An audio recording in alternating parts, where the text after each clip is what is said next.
You're tuned in to AfterBuzz TV, the ESPN of TV talk. Now, let the buzz begin. One for the.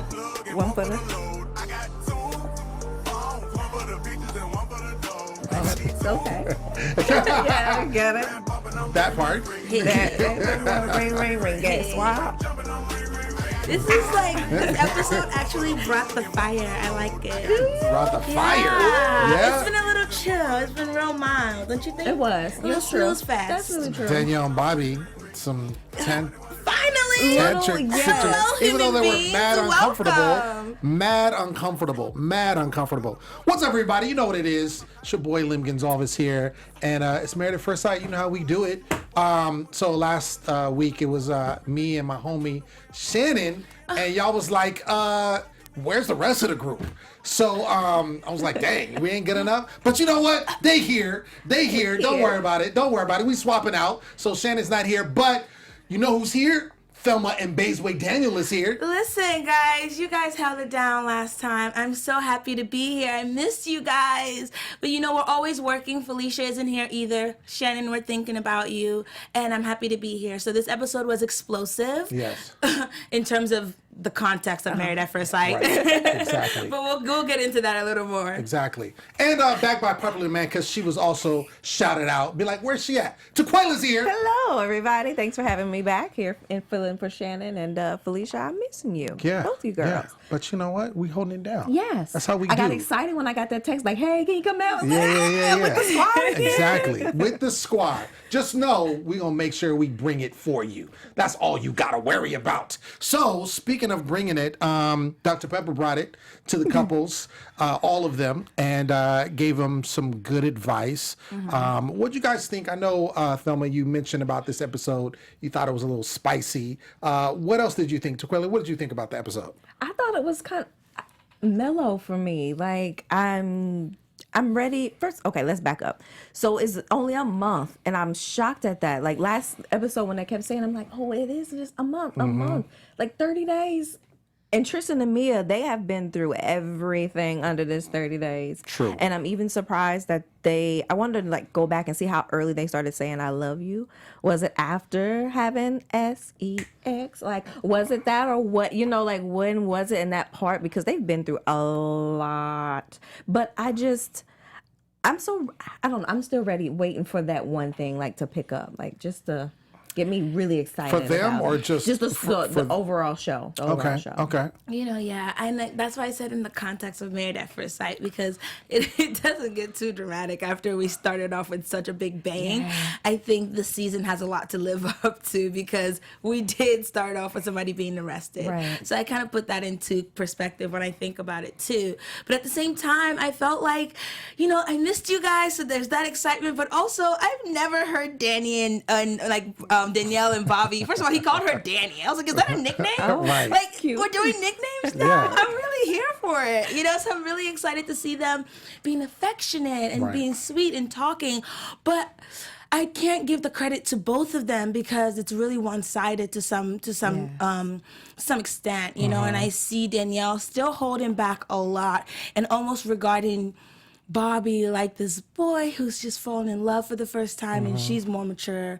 But I don't know. I really hope he's not going to get his heart broken. Well, I don't necessarily think he'll get his heart broken because I think that her feelings are genuine. I just believe that he is definitely doing a lot. And you know, a big thing for them was these dogs. You know, her fostering his dog. This has been a passion of hers for a long time. And I think as a husband, he's adopted that. And no pun intended. And he's basically said, okay, you know, if this is important to you, even verbally said this in the episode. This is important to you, you know, I'm all for it. But he was talking, you know, we were going back to talk to Pepper and he was mentioning it. And he was saying like, you know, it's challenging. You know, these dogs are pooping everywhere. I'm cleaning up the poop. I'm up at 12 in the morning, again at 6. So this is hard for me. But he also says, you know, but I love my wife and I'm going to do it regardless. But when they talked about it again, when they were at dinner, it came up again. And he was like, yo, I would need a break at some point in time. So I needed him to say those exact words, though. I Yes. felt like he skirted around the issue instead of saying, well, I feel like when I need, no, I think he does need the break now. And I wanted him to say those exact words. I agree Yes. with that completely because I felt like he was very passive aggressive. Yeah. And instead of just bringing a solution like a person, like just like an adult, like just bringing a solution and saying, this is what I need, this is how we can improve, this is these are the things that I'm noticing. He was really beating around the bush. He was like, oh, everything is fine, but I won't say that it's not challenging, da da da da da. Right. No, just question mark at the end, like, Sure. wait, what? Well, I think too, and that's kind of been indicative of their relationship. They've kind of been passive aggressive to each other in some regard, which is why they always say, oh, no, everything's great. Even though there's some underlying things there. And she even said, like, we haven't had a fight yet. We know it's coming.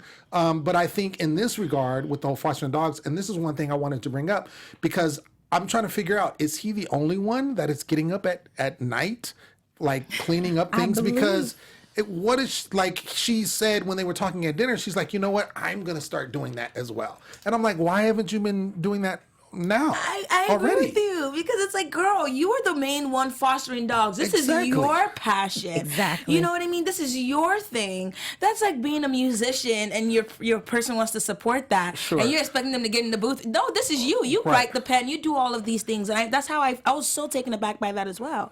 I was like, what is she doing? Right. You should have been doing this the whole time. But because he's so overly generous with his kindness and with the actions and the ways that he shows love for her, I feel like she has taken advantage of it to some extent. And that's what I was talking about in terms of that like maturity difference. And he's fallen in love like really wide-eyed and green. Yes, he is. And I think that's also why they don't have problems, is because I think he's overcompensating for what's going on. Whereas you see the other couple that have, had arguments and had disagreements and whatnot, no one is overcompensating with each other. Do you see what I'm saying? Whereas with him, with this fostering of dogs, with everything else that's going on, he's like, you know what, I'm going to do it. And it could be, and we've said that this may be a problem because of gender roles that he's used to seeing with his mother, with his grandmother, and I'm wondering if that is coming into play here, where he's like, all right, I'm the man, I'm going to do all of this, that way you are happy, but on the inside, he's not all the way happy himself. I mean, yeah, I can definitely see that, but I wouldn't compare him to the other couples because they're just not, good. yeah, well- no, I'm just saying they're just not good role models. But just side Got note. it, got it. But to speak to your point, I just feel like with him, I don't know, dude. He's definitely happy, but I will be on a positive note for him to say I've adapted. I think that that's really what it is, right? You're bringing two lives and making it one. So Sure. it does take a lot of compromise. But I'm glad that that's his perspective and that's her perspective because she is doing a lot of compromising as well with her carpool. Sure. So they're definitely doing compromises, So I'm glad for them. I think that he needs to, I think that he needs to just be more verbal. Like he said, and she was all for it. She's like, you know what, then you're right. You're right. You do need a break. And I think he needs to verbalize that more so and not maybe be concerned about rocking the boat. Because ultimately, if he doesn't, it's going to fester and then create a bigger problem later. What were we going to say? Kind of hitting off what you said. I feel like at that point she did read between the lines and kind of hurt him because he didn't exactly say, yes, I am tired. I feel like, like you said earlier, this is her passion. So she needs to have, I feel like, more of the responsibility in it or just, find some middle ground to both. Because it seems like Bobby has been doing everything for her dogs, and she, again, like, she has to get up earlier to do her commute and everything, and we understand that too, but I feel like he's giving so much and she's not giving enough. I feel like it is one-sided, and at some point he's going to need to be loved in return. And I think his love is the verbal. It is like, the 5 love language. I think his is touch, and I don't know if she knows how to. I think she can receive it, but I don't know. I think she can give it, and I think that may be an issue. Yeah, and they're agreeing with you. They're agreeing with you in the live chat. They're definitely saying that if Danielle doesn't step it up, that she will lose Bobby, and I can agree with that completely because at the end of the day, I think she's happy and living in this like perfect world, but he is expressing it to her. And I noticed that he has verbally said it multiple times, even at the little tantra thing they went to. I want to hear you say how you feel. But, she did say how she felt in that moment, but even still. She I think when it comes to the both of them, she is holding back. I feel like Bobby's definitely in love. I'm not saying that she doesn't reciprocate his love, but I feel like he's more displaying. He's very more open to her. Right. Whereas she, even with the tantra thing, and I get, it's not they're a little uncomfortable, but it even seemed like Bobby was more willing to do that. He's been in anything that they've done, whether if it's been challenging, going back to the honeymoon, I feel like, and he's comforted her, but I feel like he's been the one to be like, let's do this. She's held back in a lot of these cases. And I think that if she keeps holding back, she will lose him. And I thought that tantra thing was really awkward. And Bobby, I'm just sitting here thinking, it kind of made me want to go just to go to the class and do more than what they talk about when they sex. They couldn't even say sex. Right. They couldn't even they were getting Yeah, they what like was my ignoring happy about place? orgasm. My happy place. Thinking Like about you it. said, You're come on, 12. you're grown. They went back to being 12 for me. They really did. I was They happy for them really last did. episode. I was like, yes. They really had me going. I was so happy for them. I was on their team. And then they went back to being 12. And I was going to say that Bobby does everything. 4 dogs now? Yeah. Since Gracie came in the house? Yeah. I know. 4 dogs, and he cooks. And I don't want to diminish. Well, you don't know what like she does for him. I'm just saying. I want to see at that, the end though. of the day, some things. Never mind. I'm just saying. At the end of the day, Some things I want him to finish that. some things You she gonna can't interrupt show. her You and know then what not I mean? say it? Like, No, what's up with that? Some things you can't see. There are things that she does for him. She takes care of him. She definitely does other things for him. And I feel like in the way that she, again, with the carpooling and just like, just like trying to open up and trying to do these little things that are way out of her comfort zone that maybe she wouldn't. So I think she's trying to open up. she's trying a really little giving her- bit. Okay. But the truth of the matter is, I feel like if anything, I don't know, I will give you guys the benefit of the doubt in the sense of they willingly went into the show. So you need to open Right. up naturally. You know what you signed up for. But in real life, Danielle is the only person who's moving like a normal person. Like, calm down. That's true. Because like I said, it is just 30 it's not days that or a weird month to or me so. that she doesn't want to. The fact that she's not She's not opening up. going Yeah, I feel like she feels it, but sometimes, man, once you, it's just like I feel it, but let's just chill out, let's wait. But- you know. But some of the things, like when they were saying in the tantra class, okay, you're having sex, you're married, it's okay. But to the fact that you can't even say it, or the fact that you're like, oh my gosh, I don't even want to. And then Bobby, the things I'm thinking about my happy place. It's like, come on, bro. We I know, agree. and you said that was orgasm really annoying. too It many was. times, and I'm like, dude, you have to be. That's what I mean. Like that has nothing to do with with being true. together. That's just you being mature. That's true, because what kind of conversations are you guys having about your sexual relationship or more? If you can't say it out loud, and I get, they want to be private, but you're not in a private situation. You got married at first That's sight the thing on that's television. irritating. and Yes. that is Because- why I can always lose this fight. You guys got it, because that's what it is. You willingly did this. And you Right. got mad. You hushed him. You like put your mouth over his hand when he said that she doesn't like her mother's burgers, was it? And he was like, oh, I yeah. told you that in confidence. Yeah, Hush, hush, hush. yeah. And he thought it was funny, but I'm like, okay, maybe mom might have feelings a little bit and might be hurt, and we can apologize and have that off camera or whatever. But like just the little things that she's always so secretive about, or she's not willing to put herself out there, and that you have to do that in these shows. But she is who she is, and maybe her relationship is We working. don't know really who she is. That part. Well, her representative is who it is. I like that part. That part. But That part. listen, whether it's television or it's real life, people send their representatives when they're dating you, or when they meet you for the first time, or when they start a new job. Like, oh yeah, you there all the time, every time. But I'm just saying, that's just what it's all about. So we won't really know till the dust settles, but I feel like she is trying to some extent, but she can try harder. I do see that Dr. Jessica is going to call her out, and whenever Dr. Jessica steps into the ring, she kind of shakes things up a little bit. So I'm excited to see that happen. I think I agree with you on Dr. Jessica, because she definitely gets down to the heart of the matter. I also think Danielle and Bobby are it's going to be interesting what happens after this is over. I don't think they're going to get a divorce. I think after the 8 weeks, they're going to stay together.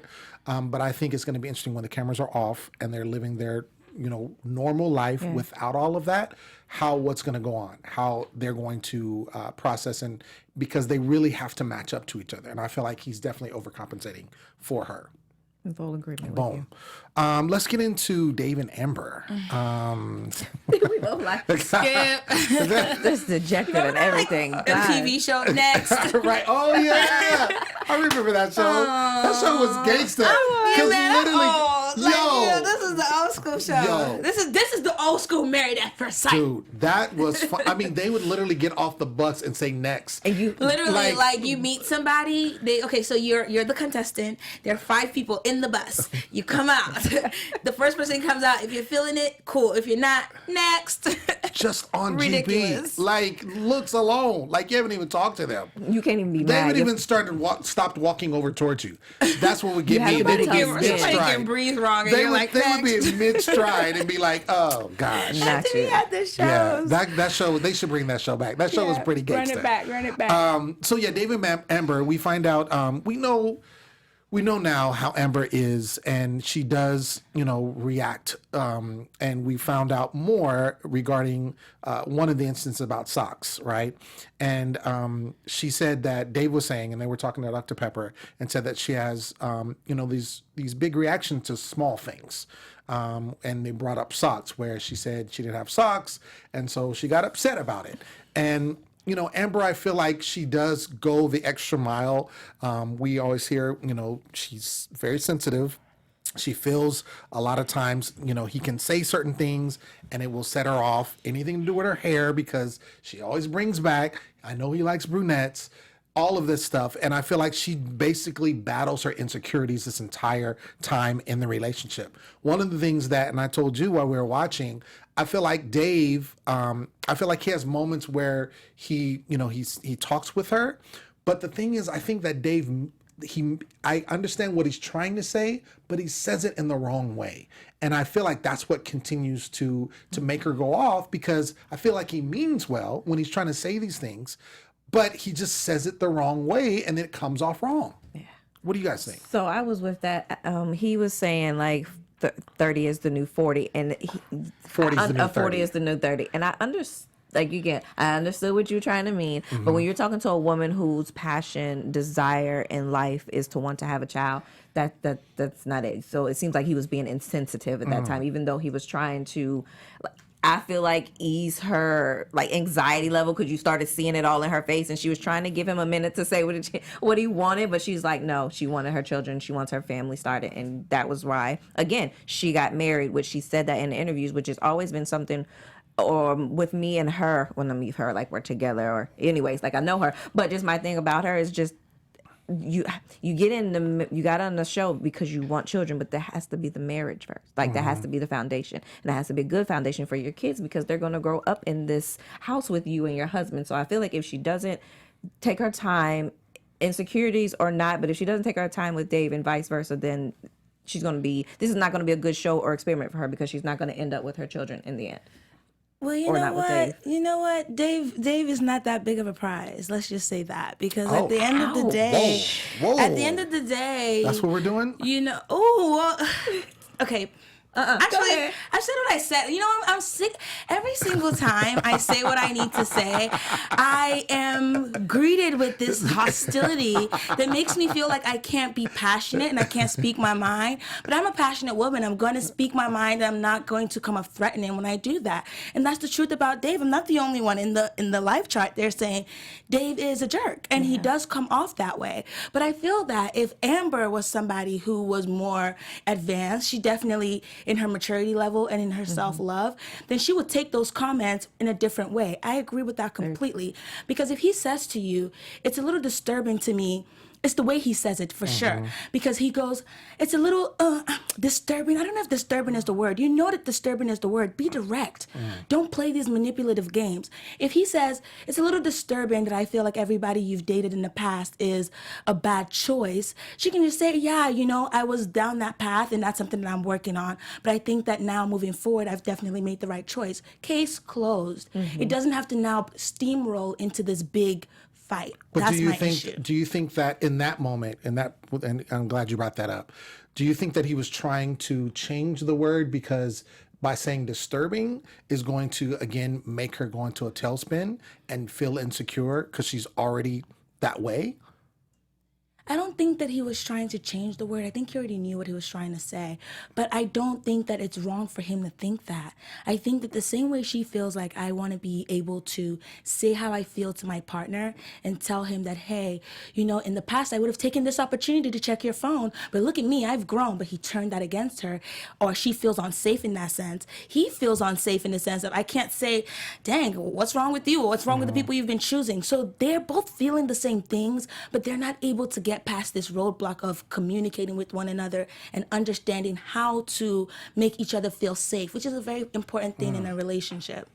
I mean, I definitely can agree with you that their communication, they definitely seem to be on two different wavelengths, and they're trying to get there. I do see the differences from when they first got married until now that we're at kind of the halfway point. With people saying he's a jerk, I really don't think, I don't know. I can't say because I don't know him. So I feel like, why would he be malicious to his wife, someone he's saying he cares about? I'm gonna say that. Of course, I don't know him. I'm speaking to the character. I'm just trying to think. He's married to her. He says that he cares for her. I mean, we've seen instances in past seasons where the people do not care for each other. Right. So it's all gloves are off.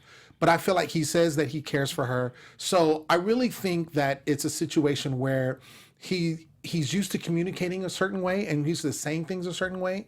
And because he's married to this person, this lovely person, Amber, I think that he has to be careful how he says things and really how he goes about communicating with her.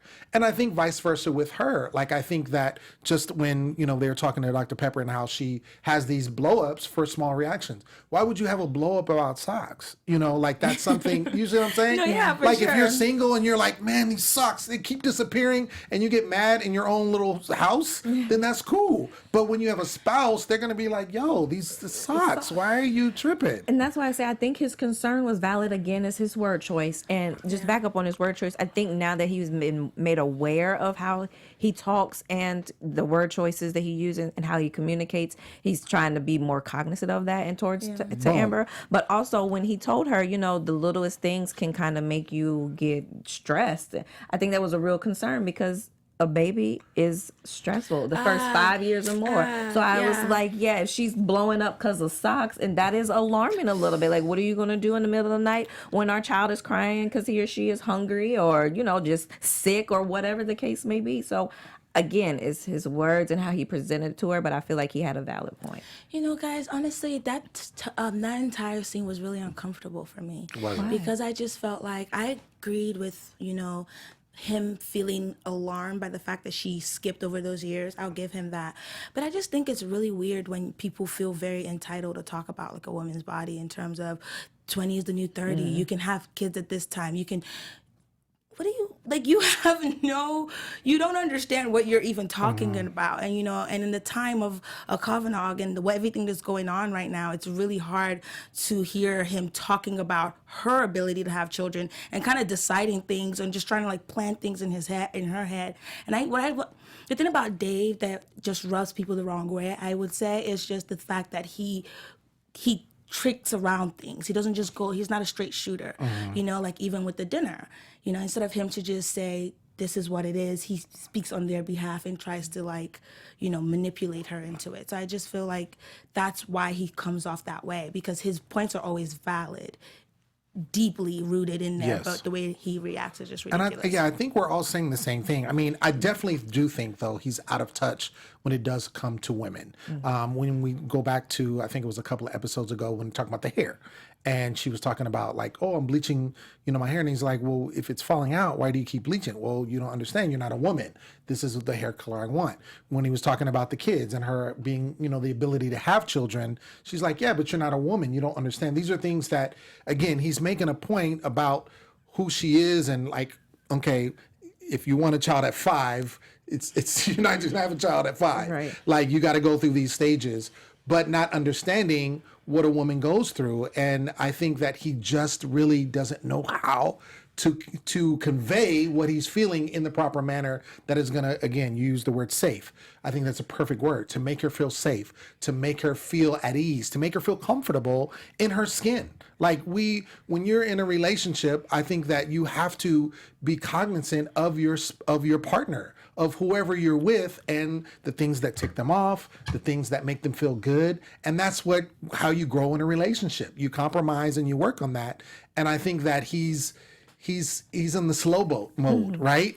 I think he's doing it, but it's like it's coming along slowly. But I think also on her end, and you said that they were looping that, where she was talking about when they were cooking, and the scene when she was, what was she saying? I was when she was insecure about cooking, and she said this before when she made the meal, and he was like kind of guiding her or what have you. I think that she does sit in her insecurity, and I think because Dave is very secure in who he is, I think that that's where there's the imbalance, and he doesn't. I think it's hard for them to get to that mutual point. I think that they were matched for that reason, but I think that it's hard for them to meet in the middle. They're having difficulty meeting in the middle, and I think that's what the issue is with them. I'm in agreement. Yeah, I just think it's just tough because it's hard for anyone to make you feel, because you said to make her feel safe in her own skin. You can't make anybody feel safe in their own skin. But what you can do is create a safe space for them to feel as though, they can definitely come to you without judgment. Of course, everybody's going to have their opinion. And she said that a couple of times, especially when they were on the couch. I forgot what they were talking about at that time, but then she said that it was unfair for him to judge her. Yeah, definitely when she was talking about when they were sitting on the couch talking about when we were just talking about this earlier.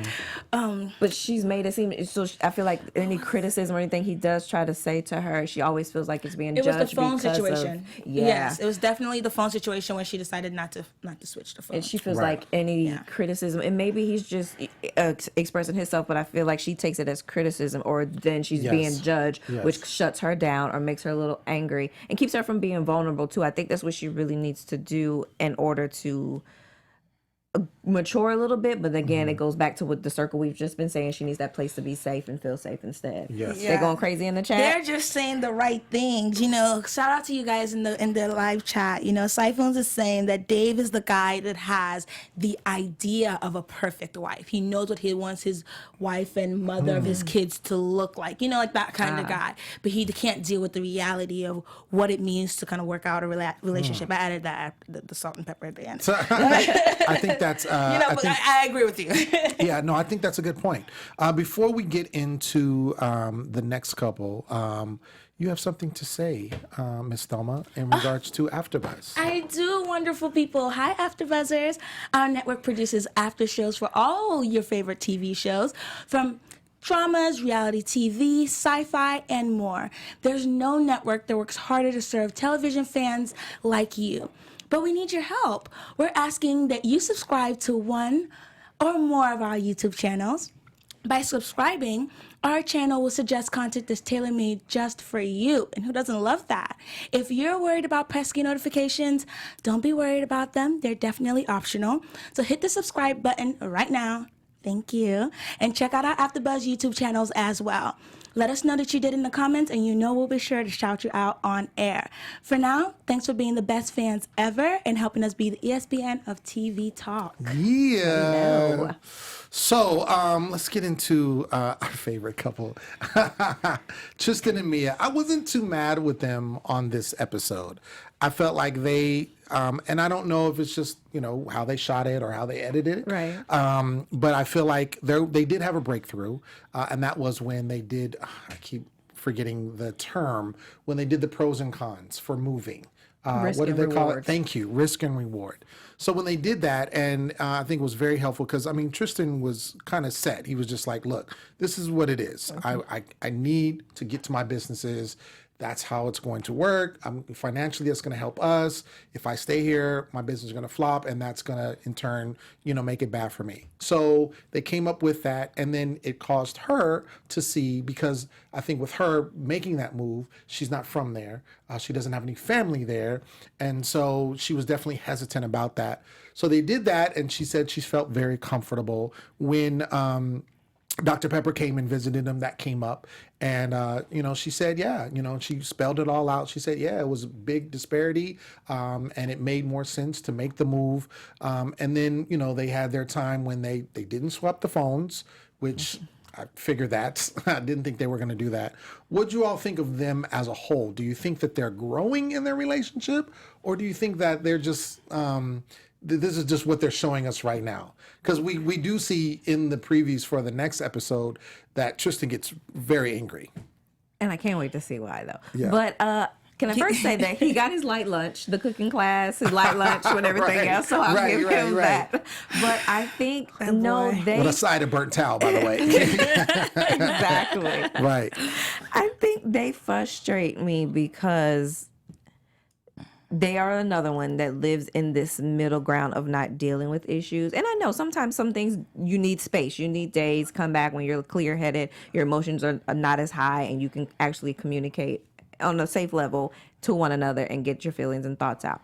But they keep skirting over everything like it's going to be okay. Mia does not want to move. I don't know what made her say yes. I don't know how or what. And now let me tell you that she works remotely. So at first I was like, girl, you work remotely. If this is where he has to go to make his money, go. Mm-hmm. But I'll take that back because my first big move, I was 12.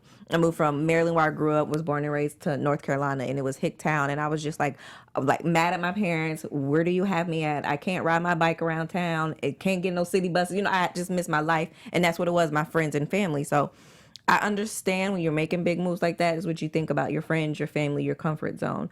But at the same time, I wanted her to say yes for her own cognizance, for her own security. And she says she's looking at it as an adventure, which is a good look, as a second chance to start anew, which is also another good look. But I don't believe her. I don't think she wanted to move. Yeah, I just feel like it's cool that they think that they have this opportunity to start afresh, and I'm okay with that. I think that's a great idea. But when one of the partners have been coerced into this decision, I don't know how it's going to play out in the long run. And I feel like there's definitely going to be some retribution, because at the end of the day, I do agree that she doesn't want to move. But he does look at things from his perspective, because what I kept hearing was when he said, I'd rather be near my family than yours. And after we've witnessed Mia's family, who knows? It might be a positive thing for them to move to Houston and start a whole new life. So do you think that, obviously when they did that, the risk and reward, it did make sense on paper for them to make the move. Now, do you think that when you're saying, obviously, yes, in her heart of hearts, she would rather not move. It was her choice, but they're making this choice as a couple. Do you think that she's truly being forced to move? Because I really don't think that she can be forced. I think that she would have more resistance if she felt like she was being forced. I think that it was spelled out, and honestly, I think that she understood that this made more sense, whether she likes it or not. And I think we do things that we necessarily don't like in relationships for the betterment of the relationship. Do you think that that's not the case here? No, I don't think she was forced, but I think she was coerced. He definitely will. But that's the same thing. No, because to be coerced means that you were essentially advised or manipulated into doing it. And I feel as though, but that's not the same thing as being forced. Being forced could mean by physical ways, by mental ways, by threats. But my entire point by saying that she was being coerced is just that when I heard them talking about this mental list, he said that he could resent her for not being able to go. That's number one. He brought that up, and she then rebutted. So I feel like that was the main thing that was the hitter. Number two, I feel as though when they were going home to Houston, he keeps putting so much weight on his businesses, and then her business is a little more flexible. So I think whether she wanted to or not, on paper, it made more sense for them to move and for them to adhere to his needs right now, because his businesses are failing because he's not there, and your business is more flexible. His whole family is there. He really wants, it seems to mean a lot more to him. And you're coming into a relationship where you don't really will a lot of power because you've lost a lot of your chips. So that's what I mean by coercion. That's what I mean by being somewhat outbidded when it comes to weighing out the pros and cons. Okay, Or it's a guilt trip because she feels like because she came in. Yes. Now, guilt trip and coercion can be interchangeable in the way that I'm saying it, but definitely not forced. Well, okay, I'm just saying the literal definition, they're pretty much the same word. But I get what you're saying in your breakdown. What I'm saying is I feel like that, and I gave this example before, and I'll say it again. My sister and her boyfriend at the time, they lived on opposite coasts. She was in California, he was in Atlanta, Georgia. So when they had to figure out where they were going to live, she could have went there easily, and then he could have come here. He ended up coming here because his job, he can work from home. He travels. So his home base is wherever he lives. Mm-hmm. Her job, she owned her home. She had been at her job for 10 plus years. So it made more sense for him to come there and then to live there. He has children in where he lives, but it still made more sense. And they decided as a couple that it made more sense. And then they ended up moving one of the children. They made it work is what I'm saying essentially. So that's why I say looking at it here, I feel like it was brought up and drawn up and it made sense on paper.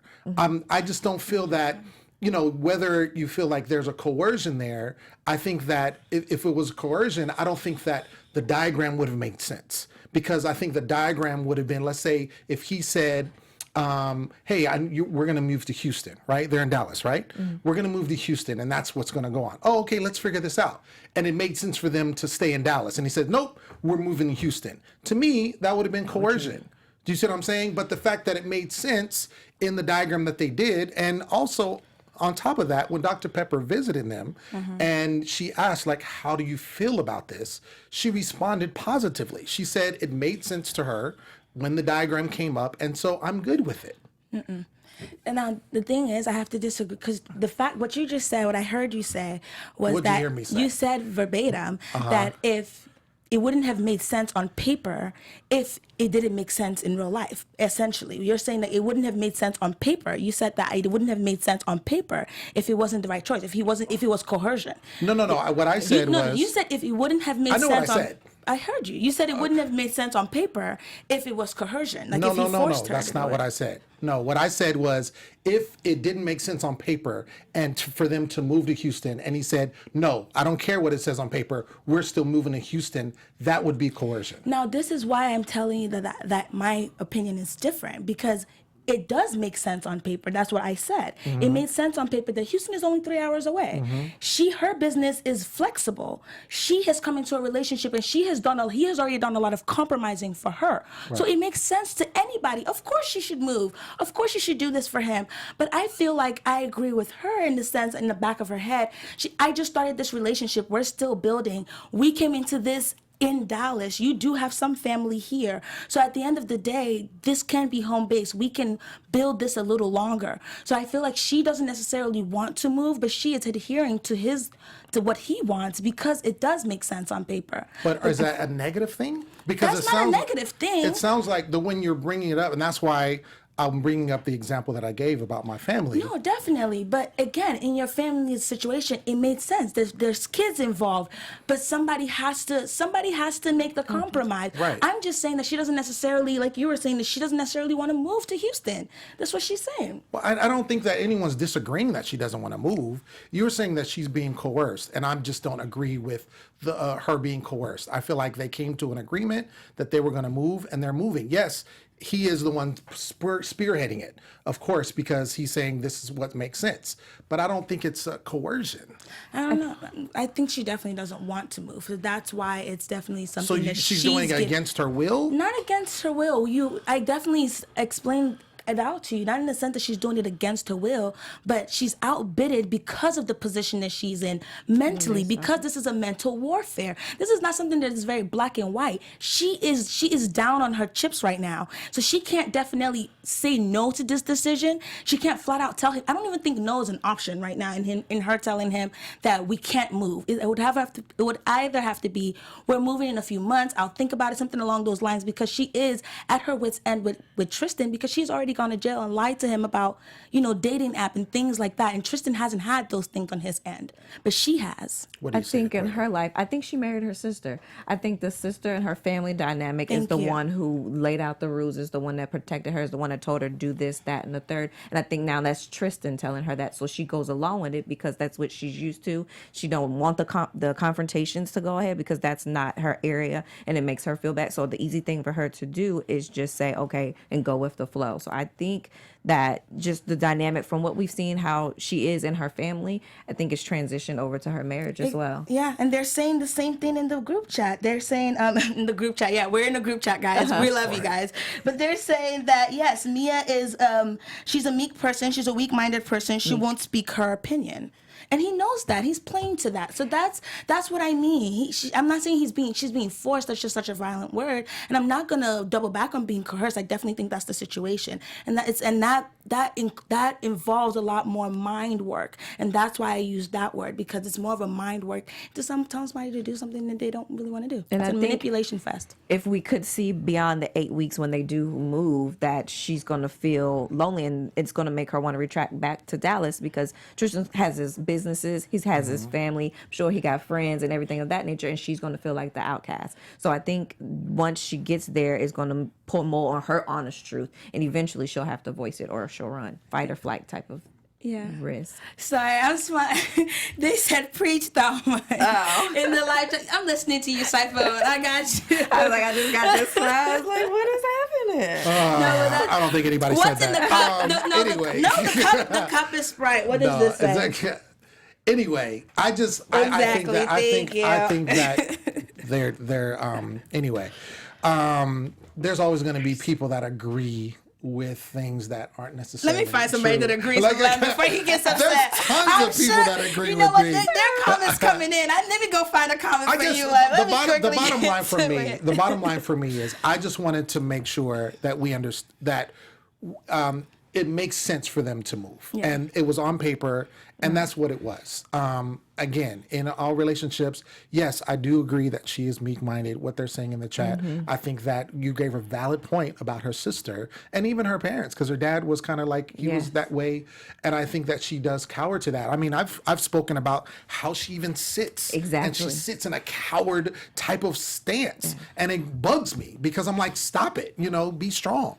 And so, but I think that in this regard, I think that the way he put it out, and it made sense for the marriage, because I do think if they stay in Dallas and his businesses fail, then financially they say that that's the number one cause for divorce is finances.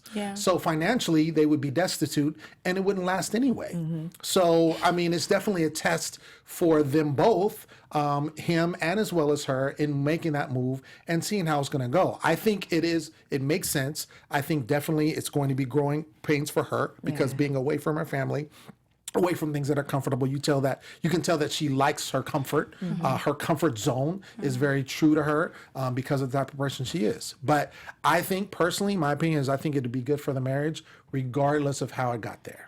And they can definitely finally, save his businesses, get a headboard. I know that little nasty dorm room that there's, that bed is terrible.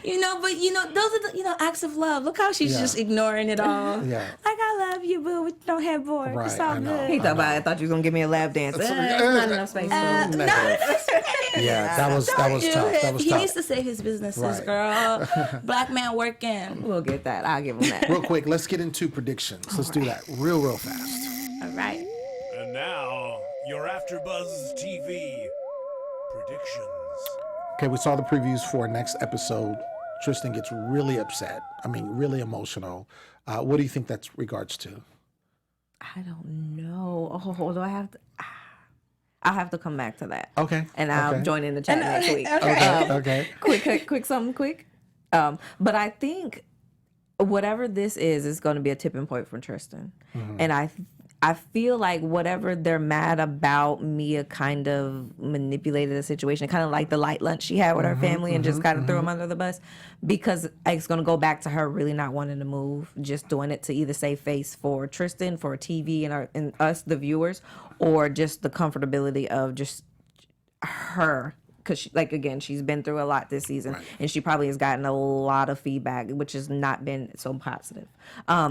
Bobby and freaking Danielle, I don't know what to even say about them. I really want, so I'm not sure if you get to still have access to the doctors after, like if the next 6 months, if you're still together, you can still have access.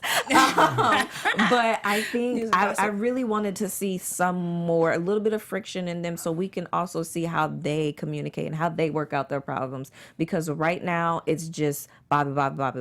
And as we see for next week, when she didn't say I love you back, or even just I'm not there yet, or acknowledge what he said and then give what you feel or how you feel, it just left it there. I was like, really? Really, I want to just to get out. He just sat here and poured his whole heart out to you, and all you could do was just. And the smile might have been because she was nervous, but I needed her to say something verbally just to appreciate what he just poured out his heart to you. Yeah, and you definitely made a good point earlier when you said that, his love language is, hearing those words. But yeah, and what the little joke I was alluding to was just when you said having access to the doctors. We do have a little news gospel regarding that. We talked about it previously about Dr. Jessica and John. But in terms of my predictions for next episode, I just think that Bobby and Danielle, I really hope that they can pull it together and he can really vocalize what he wants, because we're talking about Mia not being vocal enough. I think Bobby might have that issue too, because even though she's being vocal about, she's not being vocal about the way she feels, he's not being vocal about how that makes him feel.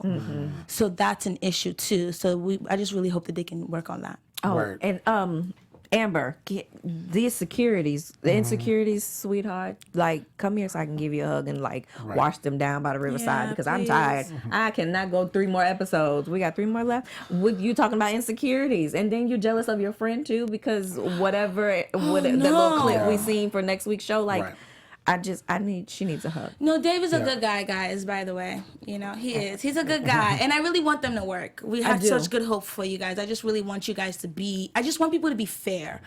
Sometimes you don't distribute the lashes fairly to men and women. I think that as a whole, I think everyone can grow in communication with each other, all 3 couples. And again, you got to take this in context, right? These people are strangers when they got married. They're trying to make a marriage work.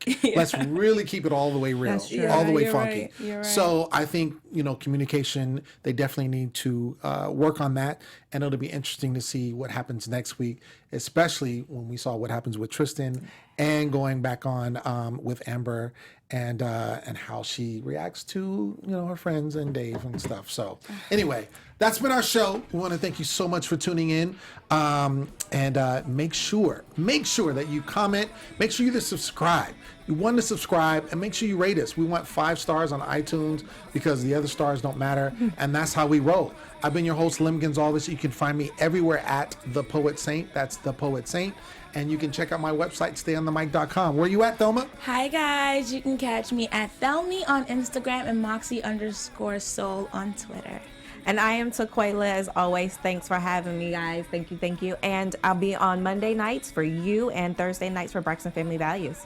Boom, boom, boom. Until next week, we'll see you. Peace.